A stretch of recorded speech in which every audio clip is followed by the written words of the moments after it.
Cleanliness is next to godliness. Let's get it. Yeah. I'm inspired. I'm inspired.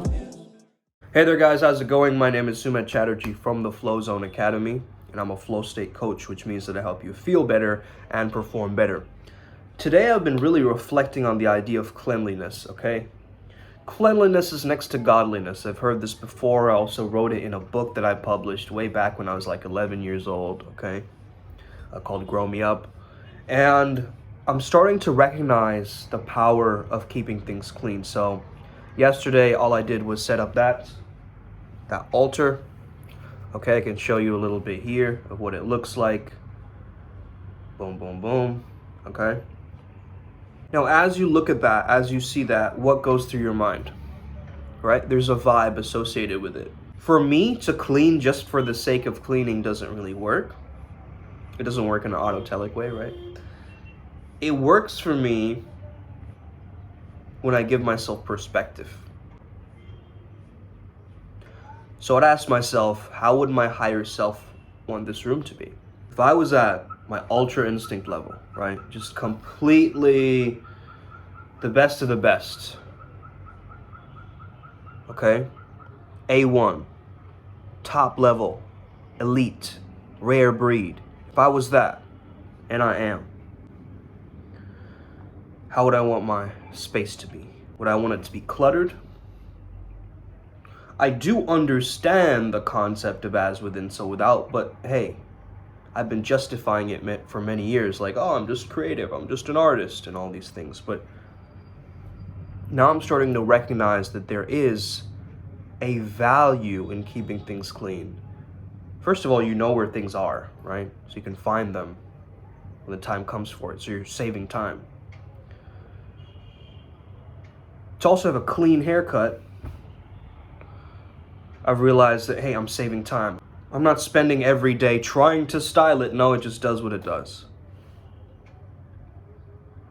It shows up as it is, you know? And I think there's something very empowering about this concept. And if you look at every single, we've also been conditioned like this, right? So every single Disney movie, you always see the sloppier characters of the evil characters, right? Or like less of the main characters, right? The main character is always clean, sharp, precise, and all these different things. So whether you like it or not, your sloppiness is affecting the people around you on a subconscious level. Because that is what is being shown in the media. That we don't like sloppy people, okay? We don't like messiness. So I had to confront this, right? I had to confront this idea. My justifications to hold on to these ideas are just really silly, okay? Because does it come from a complacency or a laziness? Does it come from a resistance? It does. It does. There's a deep resistance as to why I don't want to clean my room. This is the shadow work. This is the real shadow work, man. I feel a split mind because when I was very younger, I was told to pick up my room, but then eventually we had maids as well. And so there was this sense of like, oh, she'll take care of it, right? Oh yeah, my maid will take care of it. Because in Indian cultures, you know, we have servants. Even if we go abroad, we find servants, like in Thailand and stuff like this. We still have maids. So there is this sense of a little bit of entitlement of like, oh, I don't want to take care of this, right? I want to push it away so that other people can deal with it. But that is me avoiding responsibility, right? And that's not cool. That's not a leader. So what I've decided is I'm going to clean my room, design my room how I want to. And at the most, keep it as clean as I can. Okay? Now, I haven't really started on that table over there. If you can notice that pile of stuff there. But I'm doing one thing at a time. You know, and this is really how you're going to grow. If you want to get sharper, more pristine, just start with one thing. Start with one project. Don't give yourself the entire room to do. Okay? Sure, you can vacuum and clean these different areas, and yeah, you're gonna be frustrated. You're gonna be exhausted. You're gonna have to throw things away, man. You know what I mean? So give yourself one task. Yesterday, my task was that space. A few things that you can set up in your like altar space, okay? Actually, let me bring my phone and show you guys that easier. Okay. So why have I designed it the way that I have designed my altar? Okay. Very important. First of all, kendama. Okay. Playfulness, very important aspect to my life. Also, my repetitive non-taxing activity that gets me tapped into the zone. What is this? This shows me that I got acting chops, okay? This shows me also that, okay, I'm using the techniques of acting in my own life to enhance it and make it better, aka TPM, my book, okay? VIP Lounge, obviously just a reminder that I'm living at a higher standard. This is my quantum journal.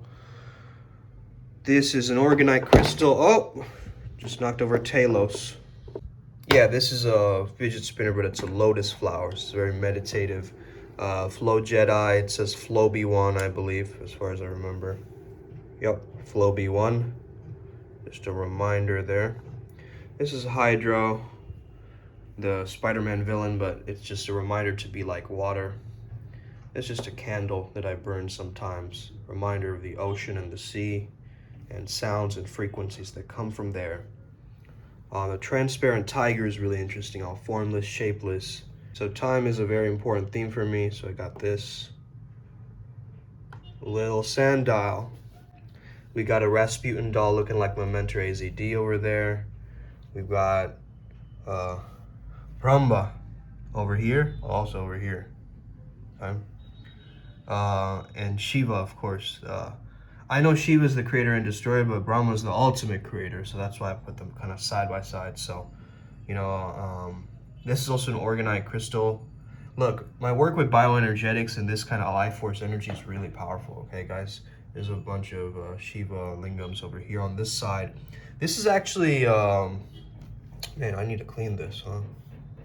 Speaking of cleanliness. Yeah, this is a Sri Yantra by Kamadeva. This is the Laughing Buddha. Okay, this is the Laughing Buddha. And he is a representative of Satori experiences, okay? Satori experiences are mini enlightenments. So I have him here just to remind me to cultivate the seed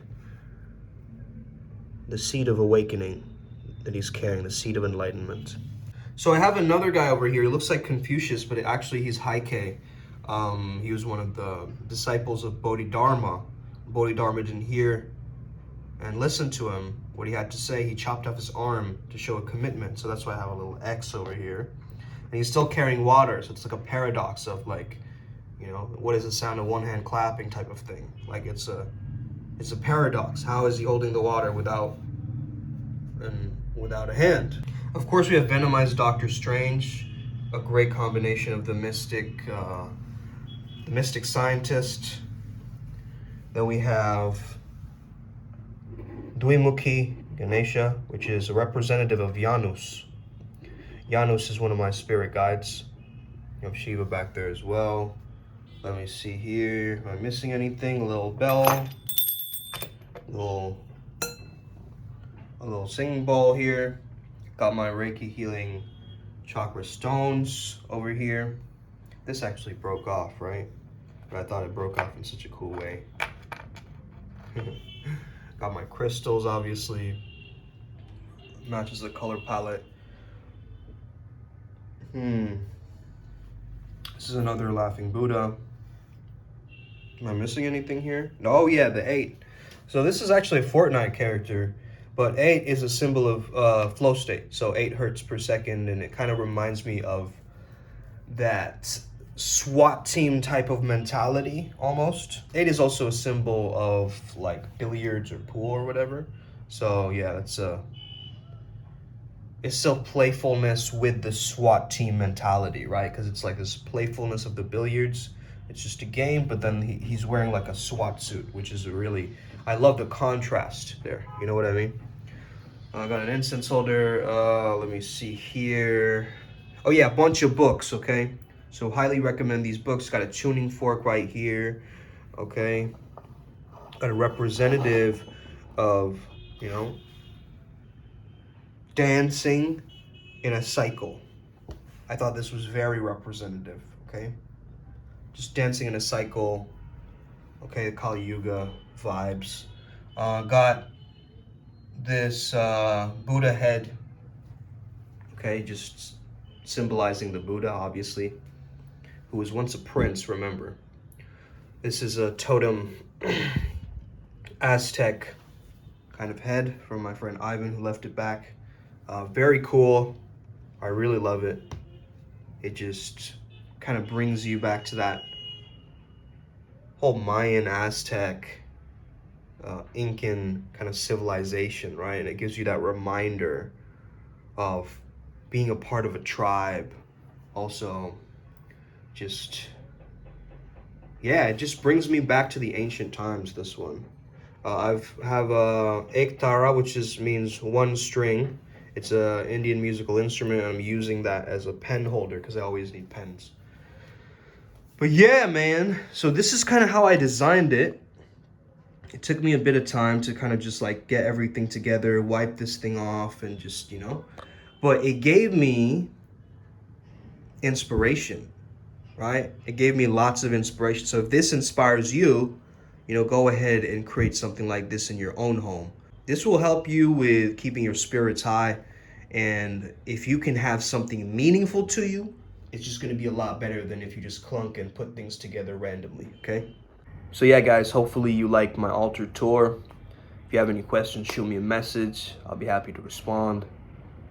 Have an incredible day, guys. Remember, cleanliness is next to godliness. Let's get it today. Let's change our lives forever. May we never be the same again. Oh, may the flow be with you and stay legendary. Let's get it today.